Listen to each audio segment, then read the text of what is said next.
Province. Indette le elezioni di secondo livello tra il 6 e il 27 ottobre 2024. L'indizione delle elezioni di secondo livello dei presidenti dei liberi consorzi comunali e dei consigli metropolitani in una delle domeniche comprese tra il 6 e il 27 ottobre 2024. I commissari straordinari di nomina regionale quindi resteranno in carica soltanto fino alla costituzione dei nuovi organi.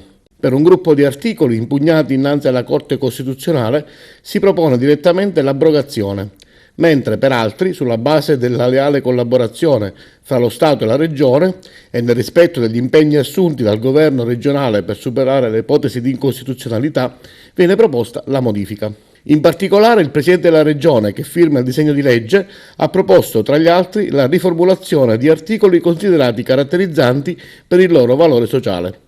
Tra queste, la norma che prevede gli incentivi per i medici impiegati in strutture periferiche o di provincia e quella per l'adeguamento tariffario delle strutture riabilitative per disabili psicofisico-sensoriali, per le comunità terapeutiche assistite, per le residenze sanitarie assistenziali e per i centri diurni per soggetti autistici. Prevista anche la riscrittura dell'articolo relativo alla progressione dei dipendenti regionali assunti in base alla legge regionale numero 20 del 1999. Inoltre, fino al 31 dicembre 2025 e nell'attesa che venga definita una disciplina statale, il DDL prevede che la legge 20 si applichi anche alle donne vittime di violenza con deformazione o sfregio permanente del viso e dei figli delle vittime di femminicidio. Il testo del disegno di legge governativo sarà ora trasmesso all'ARS per la discussione e l'approvazione definitiva.